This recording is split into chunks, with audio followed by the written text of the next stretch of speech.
Bienvenue à vous, content de vous retrouver. Funeste Fret, notre FF. Vous nous découvrez, bien, livres récents comme livres moins récents, livres rares, le cas échéant. Des curiosités, de temps en temps.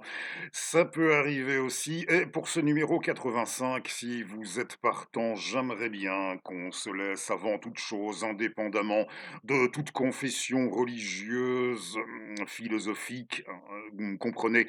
Avant toute chose, j'aimerais bien qu'on se laisse porter par la beauté des vers que je vais faire de mon mieux, que je vais vous lire dans ce numéro, principalement d'ouverture et de clôture de Charles Péguy. Une poésie, même, il me semble, hein, même par ce canal, même, comprenez, même sur une plateforme comme celle-ci, je ne suis pas sûr, pas des plus généreusement rapportés, diffusés. Je ne crois pas. Alors je disais indépendamment de tout, oui, c'est qu'il ne faut pas, bien sûr, comme on voit à la fin des films, vous savez, ça n'aurait rien, de, comment disent-ils?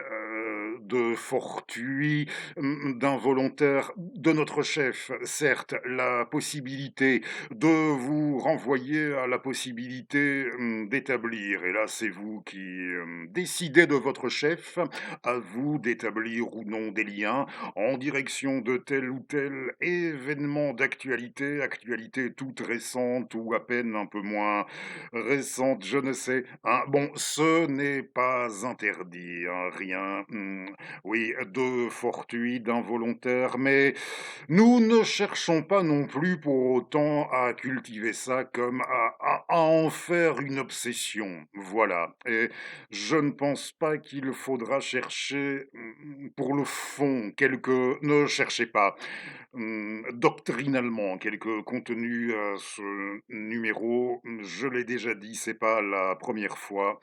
Il me semble, au vu d'un certain nombre d'expériences, si jamais je peux me permettre, et plus encore d'expériences accumulées dans le cadre des 10 dernières années écoulées via les nouveaux moyens, je n'irai pas jusqu'à parler, de partage, mais, ou d'échange, mais d'esquisse de communication tout du moins.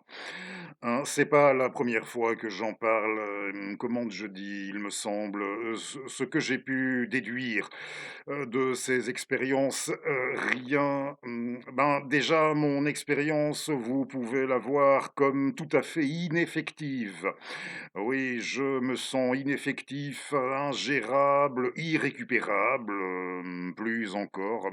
Oui, ineffectif, ingérable, inassimilable au sein de, je ne dirais pas, ce serait fichtrement trop ambitieux au sein de telle ou telle famille, de n'importe quelle famille de l'esprit, mais de n'importe quelle sphère, de n'importe quelle cause perdue. Comprenez, oui. Votre serviteur, cause tout à fait perdue, tout à fait, je me sens comme tel, ingérable, inefficient, ingérable, irrécupérable, inassimilable au sein de toute sphère militante. Je l'ai déjà dit, c'est pas la première fois, et si malgré tout, comme ça s'est déjà vu, car, et je vais y revenir en cours de route, ça commence à faire tout de même un petit moment que nous sévissons ici et que nous, faisons mine, tout du moins d'essayer d'apporter notre contribution à la fresque, à l'histoire de cette plateforme YouTube, à notre manière. Ça commence à faire un petit moment tout de même, et j'y reviens. Je vais y revenir.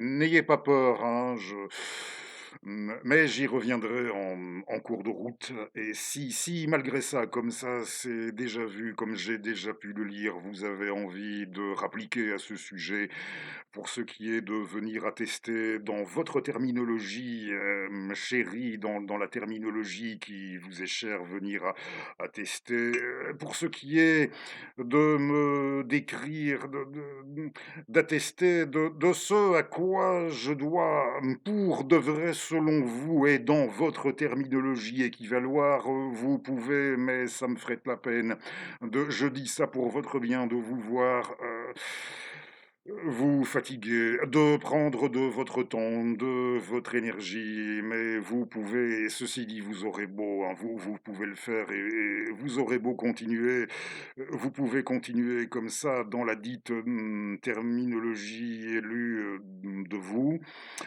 Pour me définir comme, vous aurez estimé que c'était comme ça, hein, c'était de la sorte qu'il fallait procéder. Vous pouvez continuer jusqu'à demain, dès l'aube et davantage et plus loin encore. Ça ne changera plus rien, comprenez? Ça ne changera plus rien. Bon, je vais l'écraser avant, si vous permettez. Voilà, histoire de souffler une seconde avant d'attaquer les premiers fragments de «Je ne fume jamais, c'est juste une fois comme ça en passant, pardonnez-moi peut-être».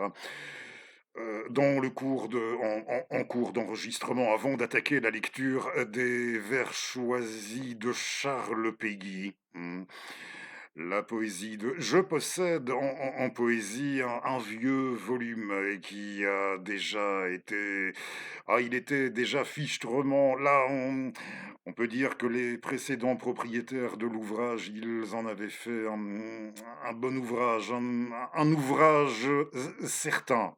Oui, ça, pour sûr, au vu de l'état dans lequel il était ce volume au moment pour moi d'en faire l'acquisition il y a quelques années en bouquinerie, le volume de la Pléiade, c'est le volume qui regroupe, l'intégralité de la production poétique de Charles Péguy et si vous êtes partant, bien sûr, si vous êtes partant, je vais vous lire tout d'abord des fragments. Si, bon, peut-être que je ne vous apprendrai rien dans l'hypothèse où ce serait nouveau pour vous et où je vous l'apprendrai, comme ça vous le savez. Hein, quand en matière de poésie, vous entendez parler de tapisserie, oui, on vous dit ça, c'est il faut aller dans les tapisseries sur tapisserie, vous devez entendre, on vous parle de Péguy, c'est chez lui qu'il faut aller une bonne part de ses productions poétiques, il a intitulé ça tapisserie. C'est tapisserie comme celle-ci, la tapisserie de Sainte Geneviève et de Jeanne d'Arc.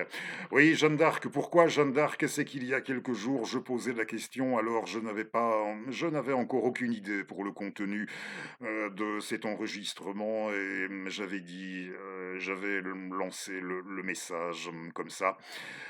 Si vous avez ce qui vous ferait plaisir et l'un de vous parmi mes assidus m'avait répondu quelque chose en rapport avec Jeanne d'Arc. Il paraît il a été assez question de Jeanne d'Arc ces derniers temps. Pour ça, pour ma part, je n'ai pas spécialement remarqué, observé, mais bon, je me suis dit: «Oui, excellente idée», quand on m'a dit Jeanne d'Arc, immanquablement, ça m'a, conduit à Péguy et à cette tapisserie de Sainte Geneviève et de Jeanne d'Arc. Pourquoi, tiens? Pourquoi Sainte, Geneviève? Elles ont toutes 2 été, canonisées, hein, toutes 2 saintes, aussi bien Geneviève que Jeanne. Mais pourquoi ici? Et il nous dit: Pourquoi Geneviève, elle a droit à cette appellation, pour épithète, en guise d'épithète sainte, à sainte et pas Jeanne? Pourquoi? Alors là, je vous laisse réfléchir quelques instants. Ça ne me semble pas bien dur. Charles Péguy, 1873-1914. Il a écrit ici, on est un an avant sa mort, tombé au champ d'honneur du côté de à Plessis-l'Évêque en septembre 1914, dans les rangs de l'armée française, de l'armée hexagonale. Charles Péguy en septembre 1914 et un an avant sa mort. Et il a écrit un an avant sa mort, et Jeanne avait déjà été béatifiée en 1909, je crois, mais sa canonisation par l'Église de Rome, ça ne viendrait qu'après 14-18. Ça doit être en 1920 pour la canonisation, donc ça me semble évident maintenant pourquoi la tapisserie de Sainte Geneviève et de tout court entre parenthèses, oui, tout court, entre parenthèses, vous m'avez compris, Jeanne d'Arc. Alors, comme elle avait gardé les moutons à Nanterre, on l'a mit à garder un bien autre troupeau, la plus énorme horde où le loup et l'agneau aient jamais confondu leur commune misère. Et comme elle veillait tous les soirs, solitaire, dans la cour de la ferme ou sur le bord de l'eau, du pied du même sol et du même boulot, elle veille aujourd'hui sur ce monstre de pierre.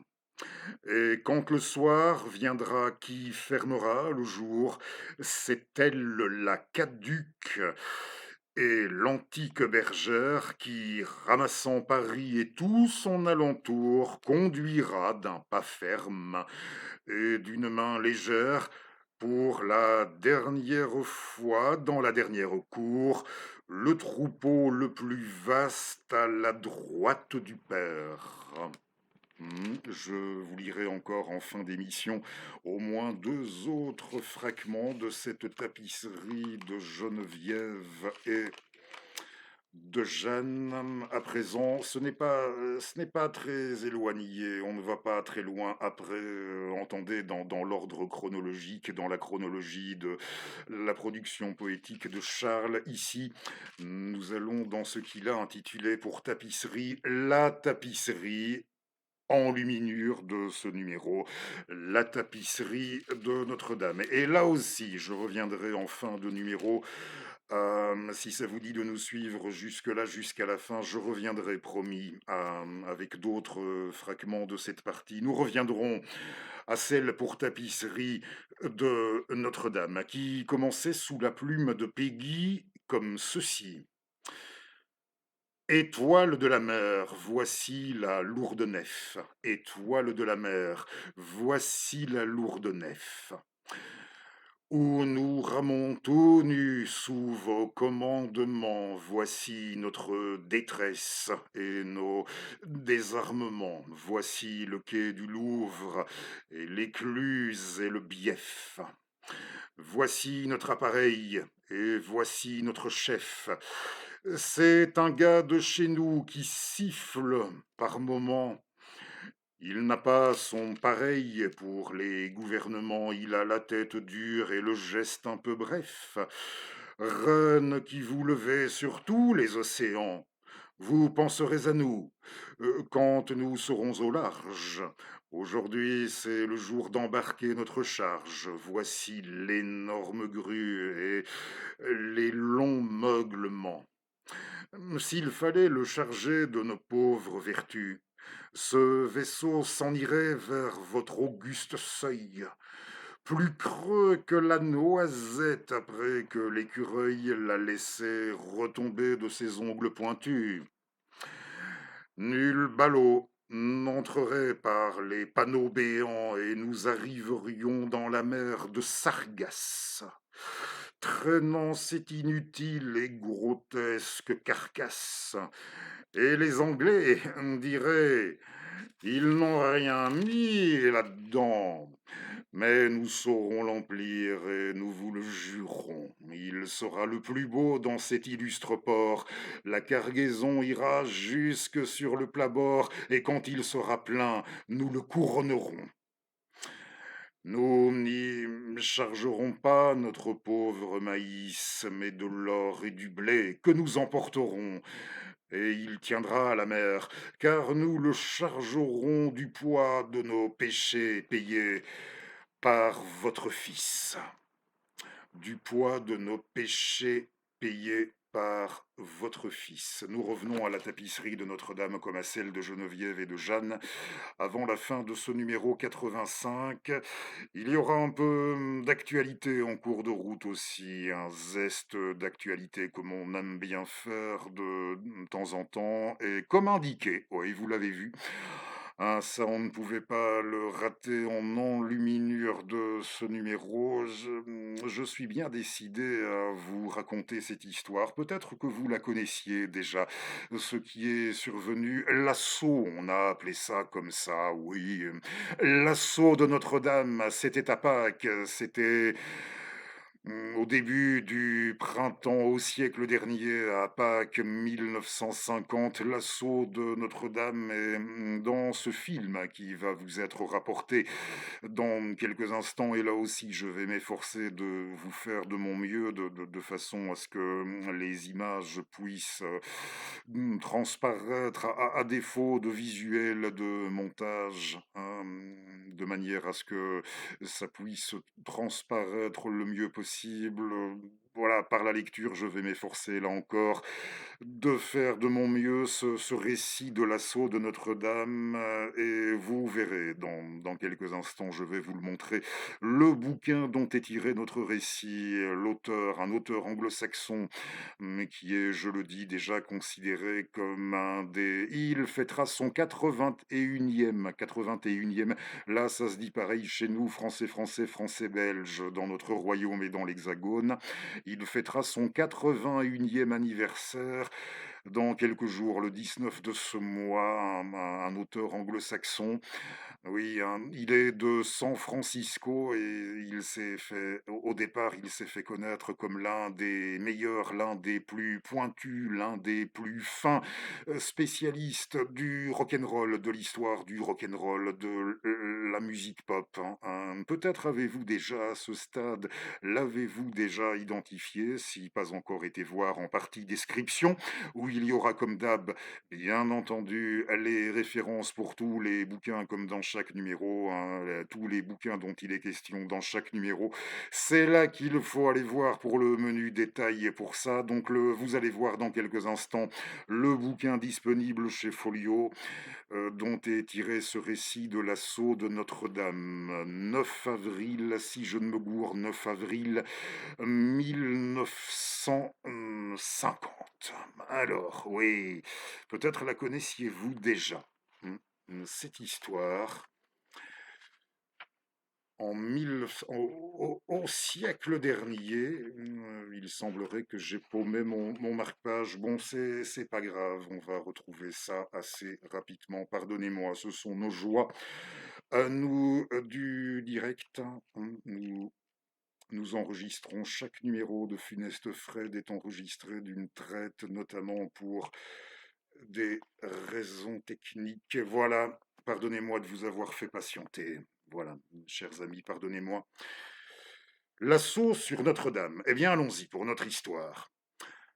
À 11h10, dans cette histoire, nous allons retrouver, je ne sais pas si je l'ai déjà dit, un auteur dont il a été question à un moment dans notre numéro précédent, si vous l'avez suivi. Sinon, je le mets en lien à la fin de le numéro 84, bien sûr, je le mets en lien à la fin de celui-ci, si ça vous dit d'aller le visionner, l'écouter juste après celui-ci, ou quand bon vous semble, hein, absolument quand bon vous semble. Au casting, oui, je m'étais interrompu au casting de notre film, entre guillemets, en tête de casting, un monsieur, un écrivain, un penseur dont il a été question à un moment donné, il y a une semaine, chez nous. À 11h, oui, là il est 11h10, le matin, j'ai bien dit, nous sommes le matin du 9 avril 1950. 4 jeunes gens, dont l'un déguisé de la tête aux pieds en moine dominicain, entraient dans Notre-Dame de Paris. La grand-messe de Pâques battait son plein. 10 000 personnes venues du monde entier se pressaient dans la cathédrale. Le faux dominicain, comme l'appela la presse, Michel Moore, oui, un bonhomme qui s'était introduit déguisé en moine dominicain, le faux dominicain, comme l'appela la presse, Michel Moore, mais on apprendra plus tard, mais ça on y reviendra un petit peu aussi, hein, et qu'il avait déjà été durant une année novice dans le dit ordre des dominicains, mais voilà, ce jour-là c'était un déguisement, hein. Et donc je reprends la grand-messe de Pâques battait son plein, et il y avait 10 000 personnes venues du monde entier dans Notre-Dame. Et quand le faux dominicain, c'était Michel Moore, 22 ans, profita d'une pause après le credo pour monter en chair. Il commença la lecture d'un sermon qu'un de ses co-inspirateurs, et là c'était un nommé Serge Bernat, 25 ans, avait rédigé. Aujourd'hui, jour de Pâques, en l'année sainte, ici, dans l'insigne basilique de Notre-Dame de Paris, j'accuse l'Église catholique universelle du détournement mortel de nos forces vives en faveur d'un ciel vide. J'accuse l'Église catholique d'escroquerie. J'accuse l'Église catholique d'infecter le monde de sa morale mortuaire, d'être le chancre de l'Occident décomposé. En vérité, je vous le dis, Dieu est mort. Nous vomissons nous vomissons la fadeur agonisante de vos prières, car vos prières ont grassement fumé les champs de bataille de notre Europe. Allez dans le désert tragique et exaltant d'une terre où Dieu est mort, et brassez à nouveau cette terre de vos mains nues, de vos mains d'orgueil, de vos mains de prière. Aujourd'hui, jour de Pâques, en l'année sainte, ici dans l'insigne basilique de Notre-Dame de France, nous clamons la mort du Christ Dieu pour qu'enfin vive l'homme. Le cataclysme qui suivit surpassa l'attente de Moore et de ses compagnons qui au départ n'avaient envisagé qu'un lâcher de ballon rouge. L'organiste avertit qu'un incident aurait lieu, étouffa la voix de Moore juste après qu'il eut prononcé les mots magiques Dieu est mort. Le reste du discours ne fut jamais prononcé. Brandissant leur hallebarde, les gardes suisses se ruèrent vers les conspirateurs et tentèrent de les tuer. Les camarades de Moore s'étaient précipités vers l'hôtel pour protéger la fuite de leur ami. L'un d'eux, Jean Rullier, 25 ans, eut le visage balafré. Les blasphémateurs s'enfuyaient. Moore, dont l'habit était maculé du sang de Rullier, bénissait allègrement les fidèles tout en se frayant une sortie. Ils furent capturés, ou plutôt secourus par la police. La foule qui les avait chassés, tous les quatre vers la Seine, était sur le point de les lyncher. À la vue de la populace avançant sur le quai, un complice qui tenait une voiture prête pour la fuite démarra sans attendre. Marco et Gabriel Pomeran, présents dans la cathédrale, s'esquivèrent et rentrèrent droit à Saint-Germain-des-Prés. Propager la nouvelle. Je m'interromps un instant avant d'aller plus loin. Oui, je vais relater un petit peu ce qui s'est passé immédiatement après. Encore. Alors l'auteur, c'est Grail Marcus. Oui, Grail Marcus, dans ce livre, je me suis rendu compte que j'avais ce bouquin dans ma bibliothèque depuis près de 20 ans, et je me suis dit il y a quelques jours, bon Fredo, celui-là, si tu ne l'attaques pas maintenant, hein, je ne sais pas quand tu l'attaqueras. Et oui, Fichtrement, là encore, si vous le permettez, ce sera la dernière fois, Fichtrement, comprenez, j'ai bien fait, hein, et c'est le livre intitulé Il faut le lire dans son entièreté. Oui, il faut lire l'intégralité du bouquin pour comprendre en définitive pourquoi ça s'appelle comme ça. Lipstick, c'est son Agril Marcus, c'est son Lipstick Traces dans mon superbe anglais, traces de rouge à lèvres. En in French language, ça ira mieux, j'espère. Lipstick Trace, sous-titré Une histoire secrète du XXe siècle, et sur la couverture de l'édition Folio, comme je pense bien déjà ça avait été le cas de l'édition en grand, peu importe. Vous avez ce dessin qui est tiré d'un comics, d'une BD-US. Ça doit être, corrigez-moi si je me gourre, mais c'est Mandrake, hein, c'est dans Mandrake le magicien, le plus grand magicien du monde, lorsqu'il est amené à dire au cours d'une de ses aventures, il s'exclame ceci: c'est inouï, une pareille aventure En plein XXe siècle, je vous montre la couverture du folio avec le dessin de Mandrake.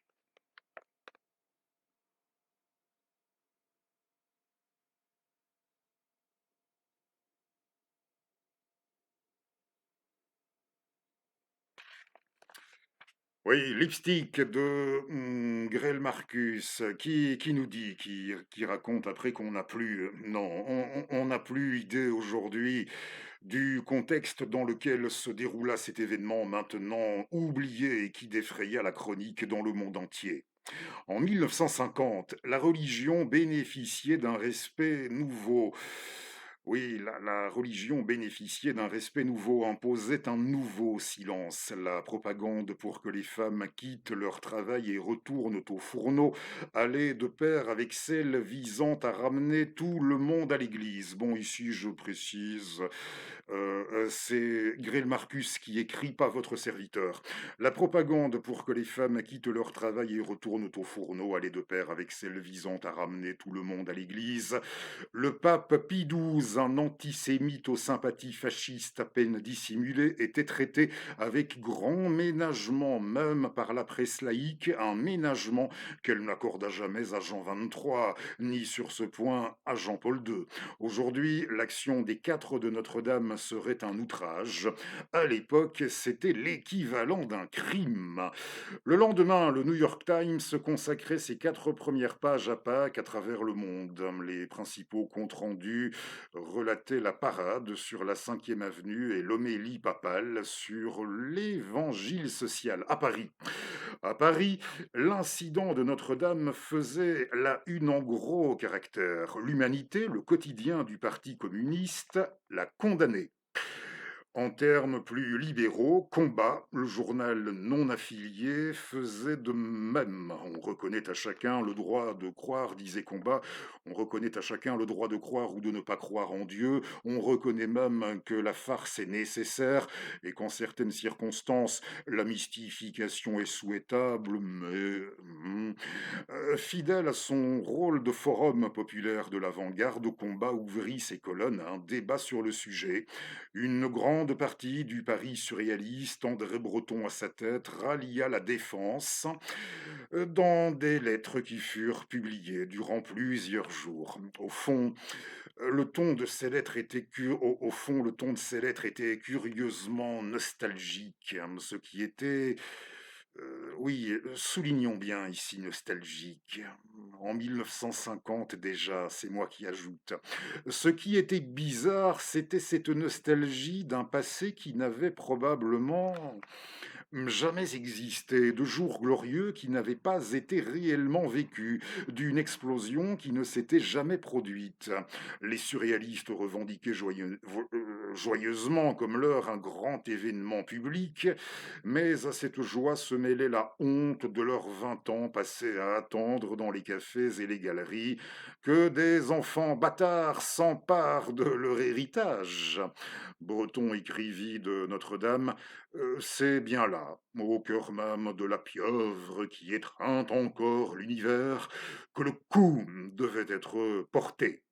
C'est d'ailleurs là que quelquefois, dans leur jeunesse, rêvèrent comme moi de le porter des hommes avec qui j'ai fait ou je continue à faire route, Marteau, Crevel, Éluard, Perret, Prévert, Char, bien des autres. Fin de citation. Tribun de la révolte, durant toutes ces années, Breton avait-il jamais concédé autant de territoires surréalistes, jamais admis que face à un événement, fût-il faux, un rêve n'est qu'un rêve. Moore écrivit René Char et passait à l'action. Comme si la cristallisation par Moore de l'esprit surréaliste, si c'était ça, si c'était ça, révélait soudainement que les années que Char avait passées à combattre dans la résistance n'étaient que le substitut contemplatif d'une confrontation avec la vraie vie. Accablante justification des mauvais pères, allant à la reconnaissance de leurs fils, mais les fils ne se reconnurent pas dans les pères.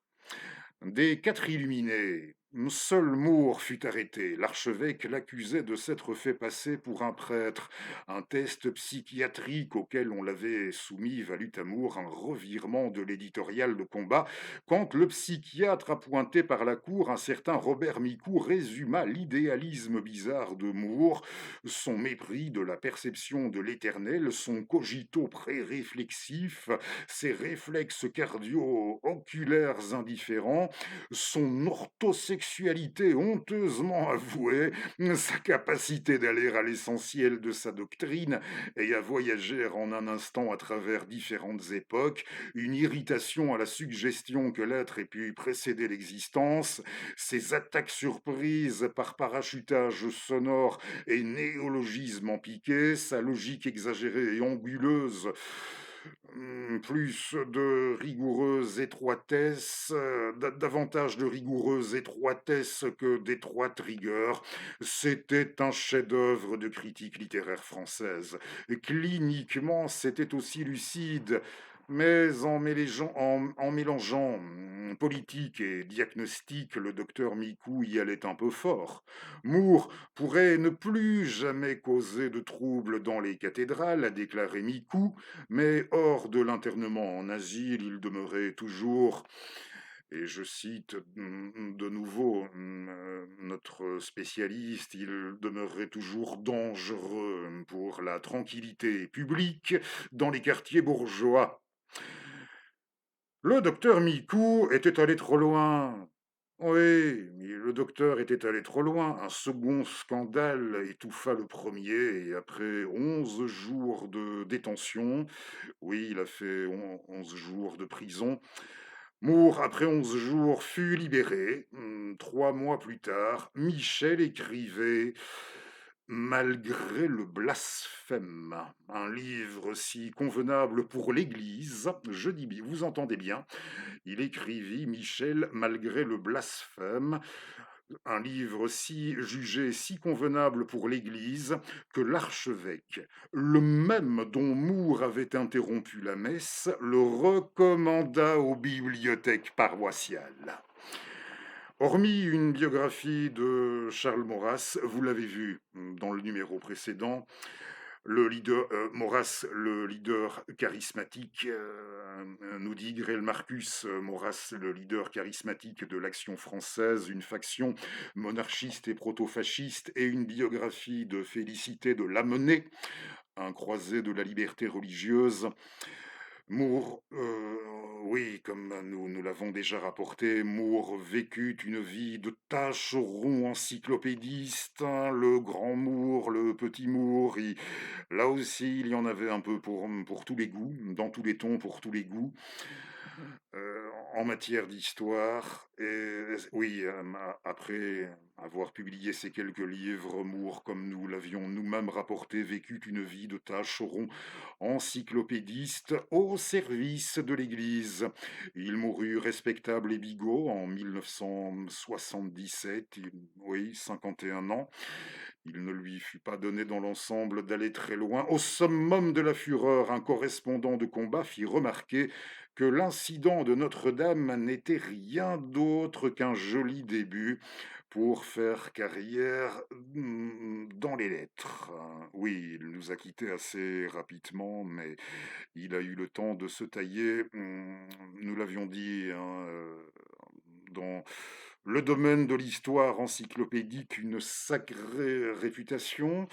Et c'est que ce livre, oui, Lipstick Traces, hein, vous irez le lire pour savoir pourquoi on parle en couverture de. Bon, oui, le titre, on parle de lipstick. Je ne m'arrête pas là-dessus aujourd'hui, on pourra y revenir. Le livre de Marcus, c'est.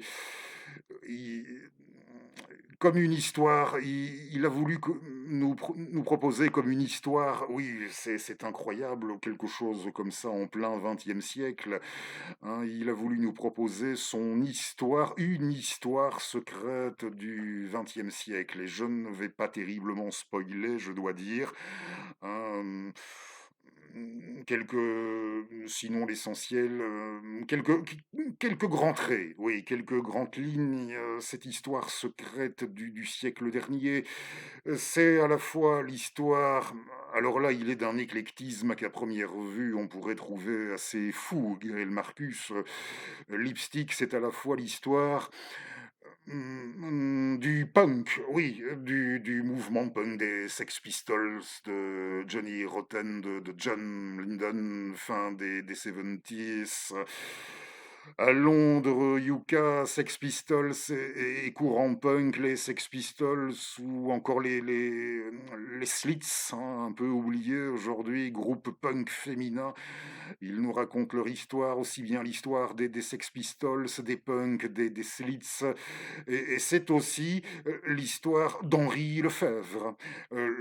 À un moment, l'histoire du philosophe Henri Lefebvre.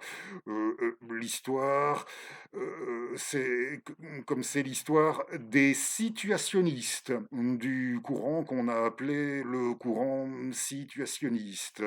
Ça peut être encore tout bien pensé, ça peut même être encore l'histoire du jeune Karl Marx, du Karl Marx au moment d'aborder l'écriture, la rédaction, vous savez, de ces manuscrits de 1844. Eh bien, Lipstick Trace, ça peut être vu comme ça aussi, et comme c'est de même l'histoire, on l'a très bien saisi, de Michel Moore.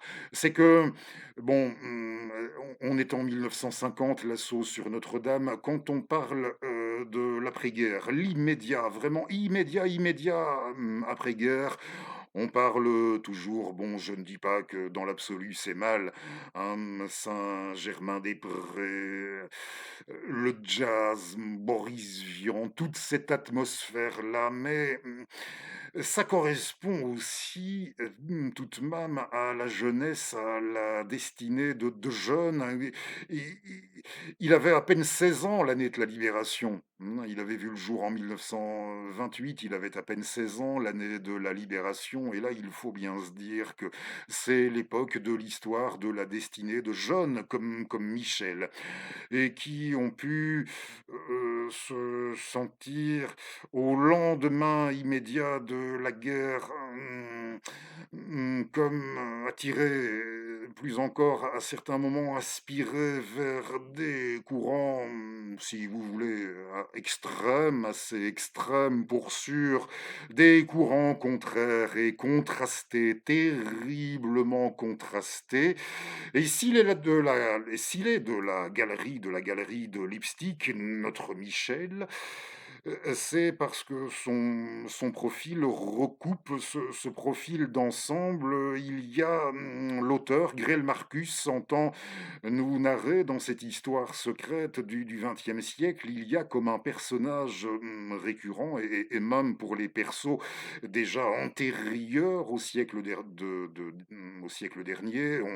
On a parlé de Marx, il sera également question de l'un ou l'autre, mystiquement, mais voilà, je n'ai absolument pas, et particulièrement au sujet de cet ouvrage, envie de trop dévoiler. J'aimerais bien que vous ayez le plaisir, si ça vous dit d'aller y voir, hein, de découvrir les choses, pourquoi il nous parle de tous ces gens, de toutes ces personnalités, quels sont les liens, que vous ayez réellement le plaisir d'aller découvrir. Je m'en tiens à quelques traits d'ensemble. Il y a Michel recoupe quelque part le profil d'ensemble de ce personnage qui se réincarne un peu dans tous les héros de Lipstick, et des persos qui ont en commun d'avoir voulu à un moment, qui ont cherché, qui ont pensé qu'ils s'arriveraient, qui, qui ont pensé, pardonnez-moi, qu'ils arriveraient comme à s'extraire de l'histoire qui était en train de se dérouler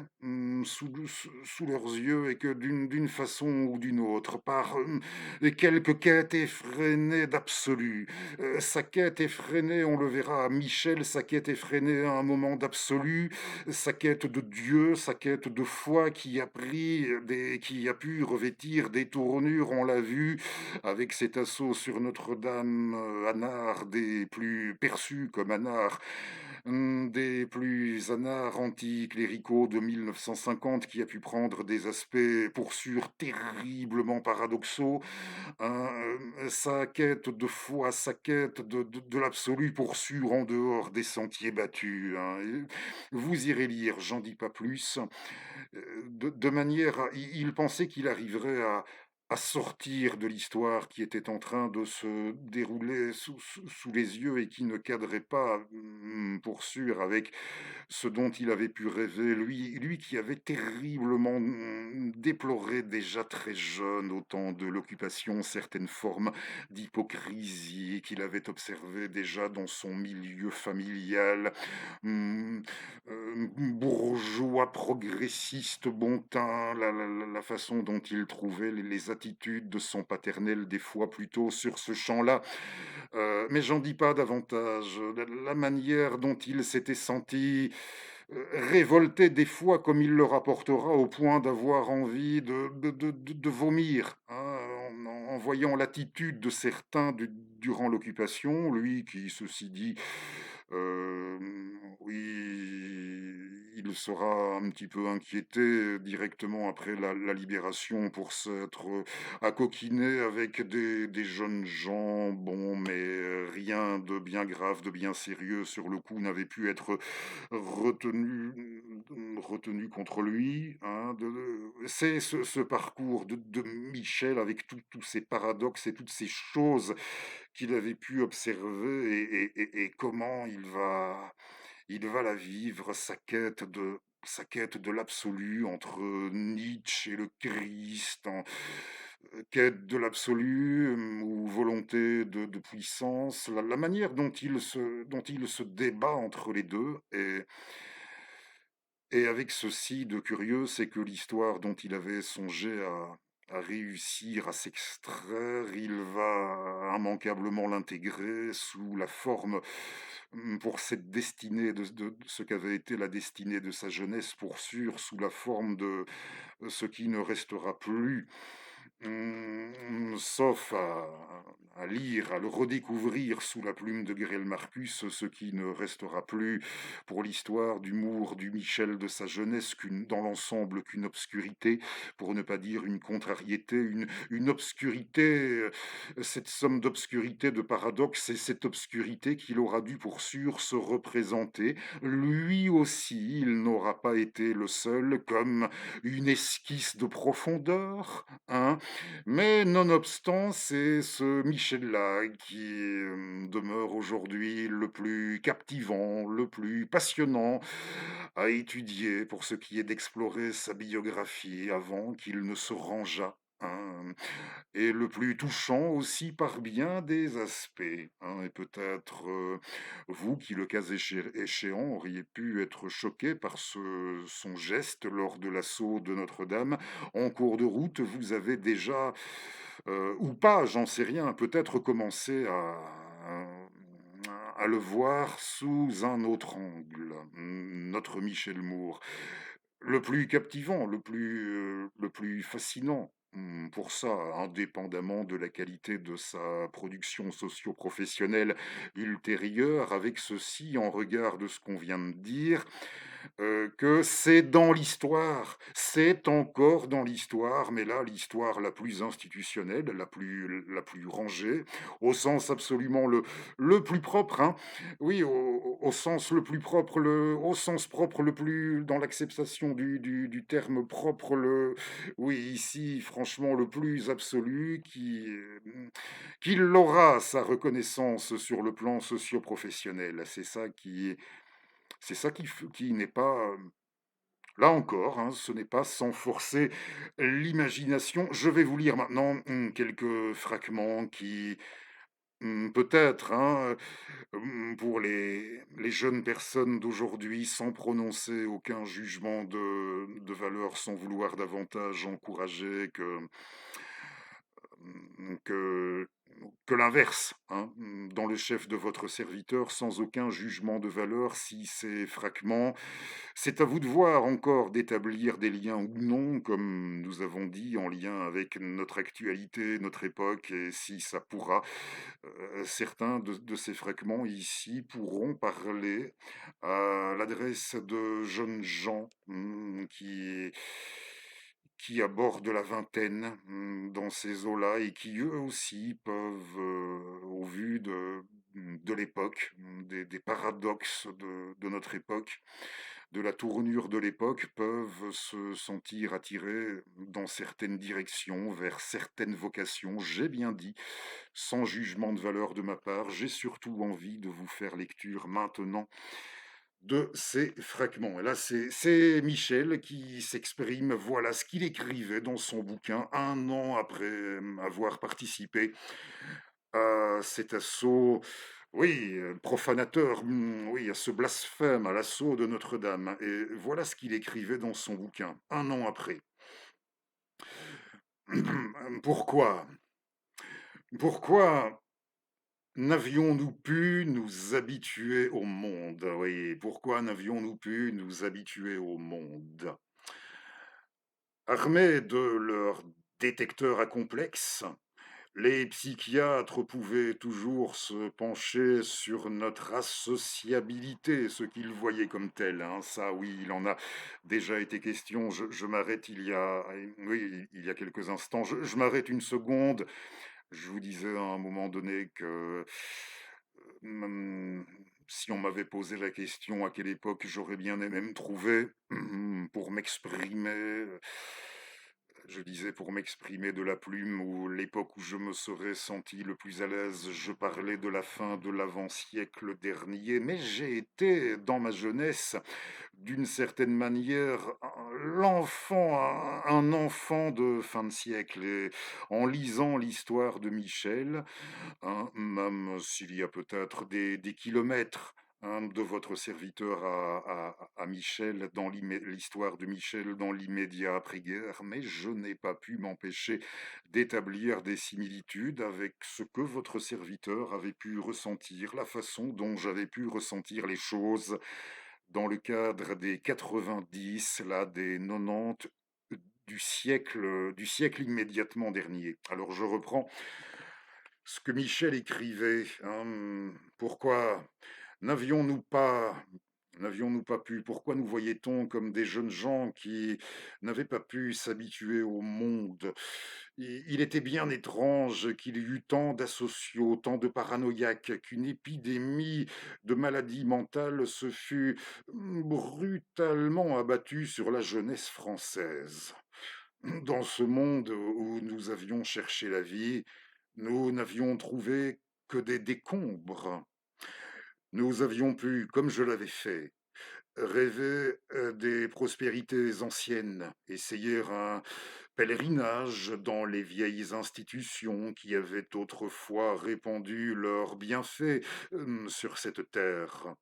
Mais nous n'avions cru trouver que des édifices sans âme, lézardés, pourris, condamnés, des fantômes de grandeur, des souvenirs de vitalité.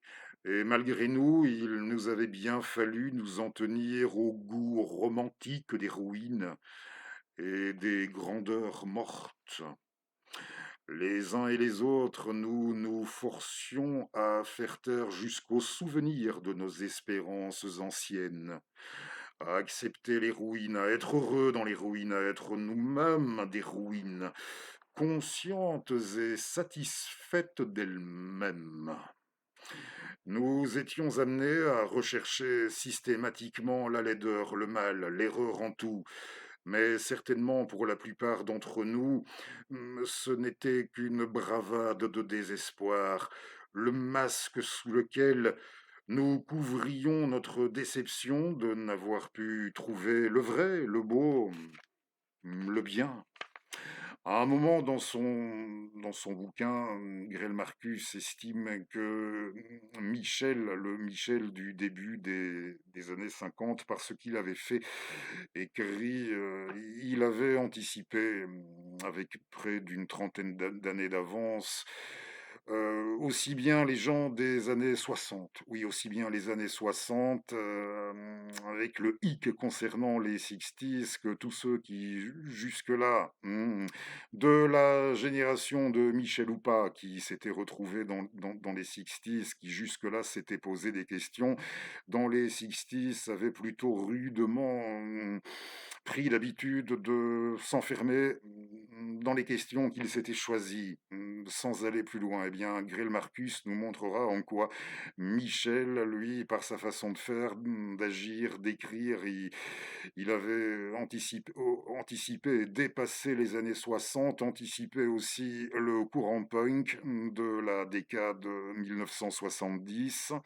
Le No Future, à sa manière, il l'avait anticipé, et peut-être, mais ceci dit sans abuser, avait-il anticipé aussi, pour une part et sans abuser, je dis bien, un certain nihilisme qu'on a pu retrouver dans l'underground scandinave et avec laquelle on a pu établir comme un lien de filiation avec le punk au début des années 90. Mais je dis bien pour ça, sans abuser. Mais je pense que ça ira, vous irez lire hein, la suite de l'histoire de Michel, peut-être encore un autre, si j'ai le marque-page, un autre fragment de Moore, jeune. Et dans le même livre, il disait, nous soutenions, il disait dans notre jeunesse, nous soutenions que le monde moderne avait un immense, impressant besoin de fanatiques, de fous, d'hommes qui se fussent entièrement sacrifiés à une idée, à une croyance, à un amour.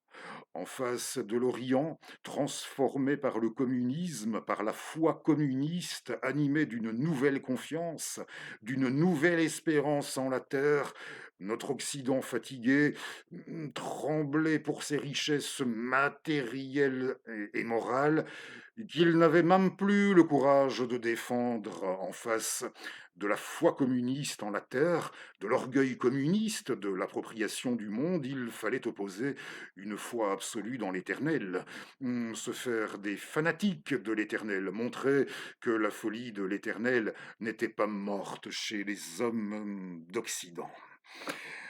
Voilà, Lipstick Traces, Green Marcus, une histoire secrète du XXe siècle, ça existe en folio.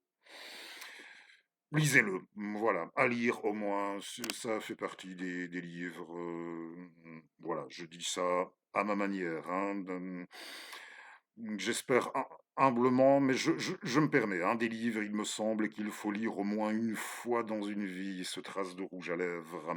Une petite actualité avant de retourner pour clôturer chez Charles. Eh bien, changeons un peu. Oui, changeons un peu d'horizon avec une exposition. Je vais vous signaler une exposition qui est accessible. J'ai noté les dates. J'espère que là, j'ai pas paumé le. Oui, oui, non, c'est ici, c'est jusqu'au 16 août. Oui, donc vous avez encore tout de même. Oui, il y a encore un petit temps, jusqu'au 16 août, au musée des Beaux-Arts de Mons, à 16 kilomètres de là où votre serviteur s'exprime en province de Hainaut, en Belgique, le chef-lieu de notre province, à Mons, au musée des Beaux-Arts, une exposition sur... oui, elle s'intitule comme ça, Regard belge, regard d'artiste belge, regard pluriel. Très exactement, regard pluriel, l'art belge et l'utopie communiste. On nous dit utopie, c'est un point où je pourrais tout du moins m'interroger, hein. Ça m'est difficile pour ma part d'envisager de circonscrire, quand on dit communisme, de le circonscrire dans l'utopie, mais bon, c'est le choix qui a été fait par les responsables de notre exposition. Ils devaient avoir leurs raisons que nous respecterons. Alors, regard pluriel, l'art belge et l'utopie communiste. Et il y est beaucoup question de Magritte, comme il y est beaucoup question de Guillaume van den Borre, de Roger Someville, hein, ou encore de Martevel et aussi de Franz Mazerel. Je me souviens, j'ai un camarade dans cette ville, c'est notre artiste graveur sur bois. Intéressez-vous à ce qu'il fait, c'est très très bien, un art, c'est très mentalisé, mais c'est très intéressant pour sûr à découvrir. Luc, son patronyme, c'est facile à retenir. Il s'appelle Luc Étienne, l'un de nos grands graveurs sur bois contemporains dans notre petit royaume. Et il vit pas tellement, il est pas tellement loin non plus de votre serviteur, hein. C'est pas immense chez nous, notre patelin. Et je me souviens, la première fois que j'étais allé dans son atelier, il m'avait parlé de son admiration pour Franz Mazerel. C'est lui qui m'avait fait découvrir. J'aime beaucoup, oui, l'art de Franz Mazerel. Si jamais entendu parler non plus, eh bien, en moteur de recherche, dans un premier temps, convoquer un moteur pour vous faire une première idée, même si, comme je le dis, rien ne remplace les bonnes monographies qu'on peut se procurer. Moi non plus, hein, je vous ai dit, j'ai pas les moyens d'acheter tout ce que j'aimerais en neuf, hein, mais ne serait-ce qu'en bouquinerie, à des prix accessibles, en bouquinerie, les bonnes monographies, rien ne remplace les bonnes monographies, monographies de poche. Il y en a ou pas sur Mazerel et sur les artistes en général, notamment les artistes ciblés dans le cadre, évoqués dans le cadre de cette expo. C'est accessible jusqu'au 16 août à Mons. Il n'est pas exclu que j'y revienne avant la fin, avant l'échéance du 16 août, car je pense qu'il y a un bouquin qui a été édité, qui a l'air très bien. À l'occasion de cette exposition aujourd'hui, je me contente de vous signaler l'expo à Mons jusqu'au 16 août, comme j'ai dit. Et, voilà pour notre petite parenthèse d'actualité. Avant de vous lire les derniers fragments de Peggy, eh bien, j'ai retrouvé aussi dans ma bibliothèque un livre de Michel Moore, mais bon, au temps où il était déjà, oui, il avait déjà acquis sa reconnaissance en tant qu'historien, et il avait entrepris à un moment donné une série d'ouvrages. La vie ne lui a pas permis de publier toute la saga qu'il avait projetée à un moment. Oui, celui que j'ai entre les mains, c'est Le Monde à la mort de Socrate de 1961. Il avait projeté une série d'ouvrages qui devait s'intituler comme ça, Le Monde, et il n'y en a que deux d'après mes... Sauf erreur de ma part, il n'y en a eu que deux. Celui-ci, à la mort de Socrate, et puis en 1963, 2 ans plus tard, Le Monde à la naissance du Christ. Alors, ce serait intéressant d'inventorier ce qu'il avait prévu, hein. Il voulait faire après le monde sous la ruée des barbares. Le monde autant de... Je trouve la terminologie, le choix, ces choix, je trouve ça intéressant d'énumérer. Donc, il avait choisi après le monde, le Socrate, le Christ, le monde, la mort de Socrate, 399 ou 99 avant JC, hein, à la mort de Socrate, à la mort du Christ, et puis sous la ruée des barbares, 410, puis le monde au temps de Charlemagne, 800, le monde de Gengis Khan, c'eût été le tome 5, le monde de Gengis Khan et de Saint-Louis, 1200, 1300, le monde à l'embarquement de Christophe Colomb, 1492, le monde de Versailles et de Pierre le Grand, 1700, le monde au bruit du canon, le monde au bruit du canon de Valmy, 1792. Et les deux derniers volumes se seraient intitulés Le monde de l'homme blanc, 1880, et Le monde à l'heure de Munich, 1938. Oui, celui que j'ai, c'est le monde à la mort de Socrate, et sans le faire exprès avec votre serviteur, mais je vous avoue, c'est pas de la frime. J'ai toujours la main assez heureuse pour ça, sans coup de dé, le hasard souvent avec nous, pour ça, pour autant que, en l'ouvrant au hasard tout à l'heure, à la fin du texte de présentation, il était question de Peggy. Oui, hein, ça permettra de faire la transition directe. Oui, au sujet de Peggy, avec un très fort potentiel d'actualisation, il va sans dire. Et pardon encore pour le, mon petit temps mon petit temps d'attente. Oh, oui, ce serait vraiment dommage de le louper avant la fin de notre émission, ou alors, si pas possible, je l'indiquerai, ce fragment de texte pas bien long, je l'indiquerai en partie description. Ouais, Peggy, ici, voilà. Ce n'est pas en clôture du texte de présentation, mais au centre, peu importe, il est question de Charles Péguy.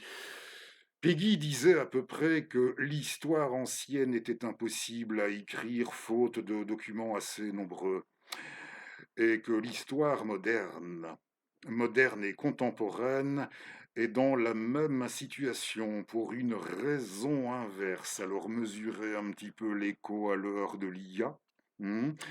Et où il n'est plus possible d'envisager sérieusement en toute bonne foi, oui, de prêter foi à n'importe quel document visuel qu'on va vous sortir du premier coup, comme ça, hein. On va vous traiter d'idiot si vous, du fait des possibilités de l'IA et de ses possibilités, on va vous traiter d'ignare si vous ne marquez pas un temps de recul. Impossible d'attester dans un premier temps de l'authenticité de n'importe quel document visuel, youpi, qu'on peut désormais vous soumettre. Alors oui, ça rejoint. Ça, c'est clair. Donc pour Peggy, l'histoire ancienne était impossible à écrire, faute de documentation assez nombreuse. L'histoire moderne et contemporaine est dans la même situation pour une raison inverse. Ici, l'abondance des sources écrase l'historien, qui ne dispose que d'une courte vie humaine pour dépouiller toutes ces épaisses liasses de papier. J'ai envie d'ajouter tout de même que ce qui est dit à la fin de ce fragment, oui, ça ne change absolument rien. Pour ce qui est de la condition physique, comprenez la condition toute terrestre de l'historien. Et ça se passe de commentaires. Oui, mais Peggy faisait également remarquer ça. Je vous avais promis de retourner dans nos tapisseries. Alors d'abord, dans les tapisseries, nous retournons dans le mystère, non pas dans le mystère de la charité de Jeanne d'Arc, mais dans les tapisseries de Geneviève et de... Voici, pardon. J'espère que ce sera la toute dernière fois que je vous fais patienter. Deuxième jour. Vous avez entendu le premier jour tout à l'heure de la tapisserie de Geneviève et Jeanne. Alors on y retourne. Comme elle avait gardé les moutons à Nanterre et qu'on était content de son exactitude, on mit sous sa houlette et son inquiétude le plus mouvant troupeau, mais le plus volontaire. Et comme elle veillait devant le presbytère, dans les soirs et les soirs d'une longue habitude, elle veille aujourd'hui sur cette ingratitude, sur cette auberge énorme et sur ce phalanstère. Et quand le soir viendra de toute plénitude, c'est elle la savante et l'antique bergère qui, ramassant Paris dans sa sollicitude, conduira d'un pas ferme et d'une main légère dans la cour de justice et de béatitude le troupeau le plus sage à la droite du Père. Et dans la présentation de Paris à Notre-Dame, dans la tapisserie de Notre-Dame, eh bien, je vais vous lire 3 textes sur Paris qu'il faut se figurer vaisseau. Et là, aucune exégèse, aucun commentaire de ma part. Je vous invite à apprécier et à vous comme on dirait, dans des cieux beaucoup plus, oui, avec un langage beaucoup plus relâché, à vous de faire le taf ou non, hein, c'est comme vous voulez. Si vous captez, si là, hein. Bon, on en a assez parlé en cours de numéro pour cet aspect des choses. Renvoyez à votre appréciation. Trois textes sur Paris à se figurer comme vaisseau. Paris vaisseau de charge, Paris double galère et Paris vaisseau de... Vous verrez. Paris vaisseau de charge, double vaisseau de charge aux deux rives de Seine.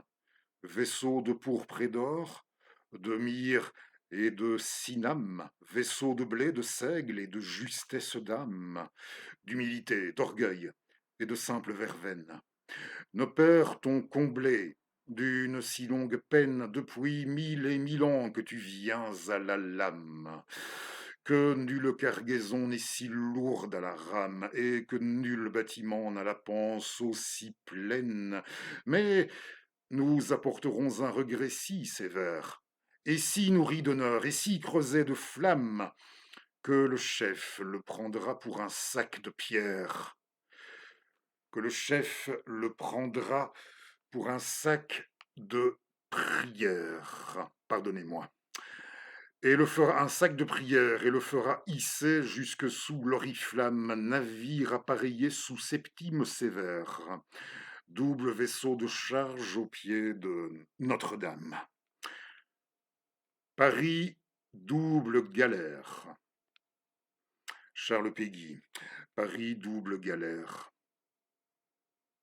Depuis le point du jour jusqu'au cèdre biblique. Depuis le point du jour jusqu'au cèdre biblique, double galère assise au long du grand bazar, et du grand ministère et du morne alcazar, parmi les deuils privés et les vertus publiques, sous les 80 rois et les 3 républiques, et sous Napoléon, Alexandre et César.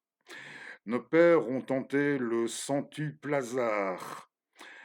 Nos pères ont tenté le centuple hasard, fidèlement courbés sur tes rames obliques, et nous prenant leur place au même banc de chêne, nous ramerons des reins, de la nuque, de l'âme, pliés, cassés, meurtris, saignants sous notre chaîne. Et nous tiendrons le coup, rivés sur notre rame. Forçat, fils de Forçat, aux deux rives de Seine, galérien couché au pied de Notre-Dame. Et enfin, Paris vaisseau de guerre. Double vaisseau de ligne au long des colonnades, double vaisseau de ligne au long des colonnades, autrefois bâtiment aux centuples sabords, aujourd'hui lourde usine, énorme coffre-fort, fermé sur le secret des sourdes canonnades. Nos pères t'ont dansé de chaudes sérénades, ils t'ont fleuri du sang de la plus belle mort. Quant aux gaillards d'avant, vers l'un et l'autre bord, bondissait le troupeau des graves caronades. Mais nous apporterons à tes destins géants un cœur si sérieux et si brûlé de flamme, un cœur si curieux de tous les océans, soldats, fils de soldats sous la même oriflamme, qu'on nous mettra valet de tes canons béants, monstres verts accroupis aux pieds de Notre-Dame. Merci à vous.